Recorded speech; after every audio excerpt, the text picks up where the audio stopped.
Of course, I would like to start by saying that my heart is with all the family and loved ones of the victims of the Saskatchewan shooting.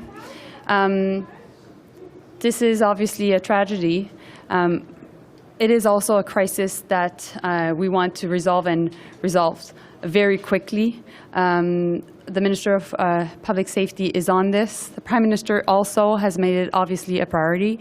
I just wanted to also say thank you to all the different world leaders and counterparts that have reached out directly to us to show support.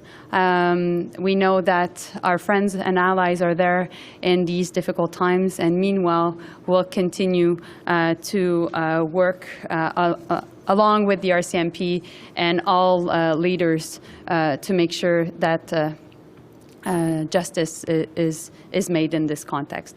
So thank you so much. Et puis je vais le dire en français rapidement. Au niveau de la Saskatchewan, écoutez, mes pensées sont avec les familles affectées par la tragédie. Il va de soi que c'est une priorité pour notre gouvernement de régler cette question-là, que justice soit rendue. Le ministre de la Sécurité publique est engagé sur cette question-là.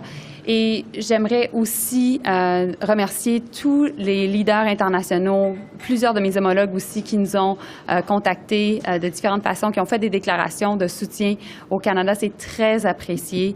Et bien entendu, les Canadiens en sont reconnaissants parce que toute forme de violence en Saskatchewan, ailleurs dans nos communautés, est complètement inacceptable. Et pour nous, c'est une priorité de l'endiguer.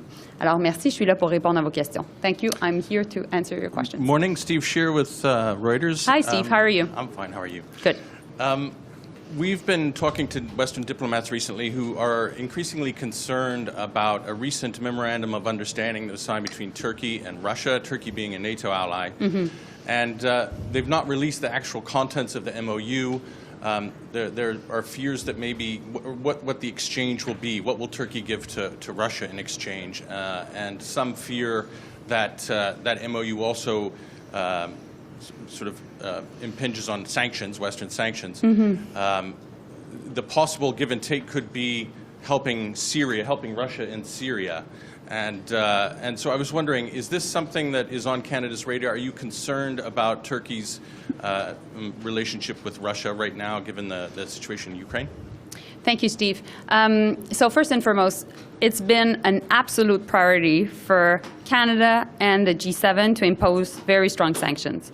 And we've been working really in lockstep to make sure that that is happening. And we will have more sanctions to announce also soon on our side.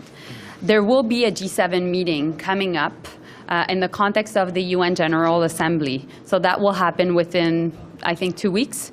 And we will obviously look into how the sanctions are effective, but more than that, I would say, how we can make sure that there's no form of violation of sanctions. Of course, Turkey is a NATO ally. And at the same time, I'm aware of the MOU and will raise it with Turkey if required. And do you think that I mean, have you asked Turkey about it to explain what the contents are? I haven't had a conversation with my Turkish counterpart recently, but I will be seeing my Turkish counterpart at the UN General Assembly. But meanwhile, it is important to make sure that we are all aligned within the G7, that Canada has been working in coalition with our partners since the beginning of this crisis. And I look forward to talking to the new Foreign Secretary from the UK, James Cleverly, which I hope will be able to do so in the coming days. Thank you. Thank you. Glenn McGregor, CTV News. Yeah. Minister, we just had a long, rambling answer from your colleague, the Deputy Prime Minister, about whether or not she would be interested in becoming the Secretary General of NATO. She told us how much she loves her job and didn't say much else. I'm curious whether you think, whether it was her or someone else, would Canada be well served campaigning for that post? Do you think we need a position of a leadership position in NATO, and would your government get behind that kind of campaign? Well, Glenn, you asked your question, you got your answer. So. No, I didn't. But you got your answer. No, just generally. Generally, would you like to see a Canadian in the running to become Secretary General? I always want to see Canadians in leadership positions around the world. You know, that's always great. At the same time, I think you asked directly the question to the Deputy Minister, and she answered your question. Fair. You would have worked with the new Prime Minister in the UK. I was wondering what your thoughts were about her and her personal style and her relationship with Canada. Well, I consider Liz Truss as a friend. Her and I had the chance to work together on many issues. We saw each other, I think, at least at 10 occasions in the past 7 months. We don't necessarily come from the same political families, but we became foreign ministers, foreign secretary, pretty much at the same time. So we had the chance to see eye to eye on the question of Ukraine.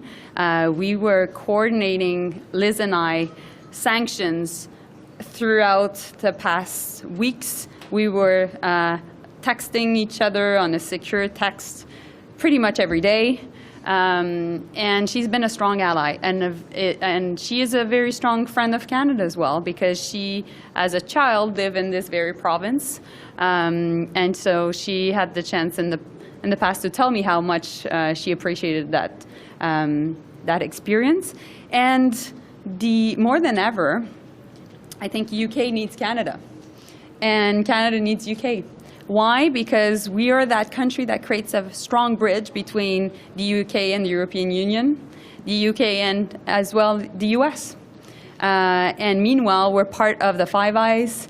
We're completely aligned on the question of Ukraine, and we want to make sure that we have good free trade with the UK. So looking forward to working with her and the new Foreign Secretary. Pour en revenir à l'OTAN, Mme Joly, oui. Je comprends que vous dites que ce serait bien d'avoir un Canadien ou une Canadienne, mais est-ce que le nom de Mme Freeland spécifiquement circule dans les cercles à l'OTAN comme futur potentiel secrétaire général?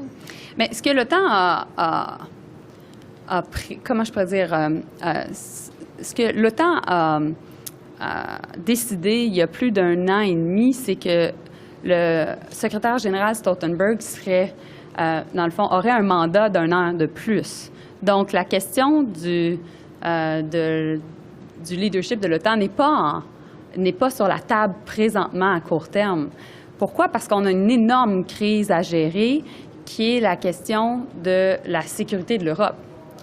Donc, c'est pour ça que je comprends qu'il y a beaucoup de stipulations ce matin, mais de façon générale, cette conversation-là n'a pas lieu à court terme. Ceci dit, la question a été posée à Mme Freeland et elle a répondu. Une question pour vous maintenant, plus spécifiquement sur l'ambassade du Canada à Kiev. Oui. Est-ce qu'il y a une date de réouverture qui est prévue parce que ça commence à faire un moment, là? Mais premièrement, nos diplomates sont de retour à Kiev. Et certainement, l'objectif, c'est de réouvrir l'ambassade pour le personnel. Il y a très peu d'ambassades ouvertes au public à Kiev. Nos alliés du G7 n'ont aucune des ambassades ouvertes au public. Par contre, leurs diplomates travaillent, pour la majorité d'entre eux, pas tous, travaillent d'un autre endroit à Kiev, comme c'est le cas pour nous. Et nous avons augmenté nos effectifs à Kiev tout au long de l'été et nous allons continuer à les augmenter. Et oui, en effet, mon objectif, c'est qu'ils puissent travailler de la chancellerie, là, de l'ambassade sous peu. Mais sachez que, concrètement parlant, le travail à Kiev se fait parce que nos diplomates sont de retour déjà depuis le mois de mai. Merci. Merci.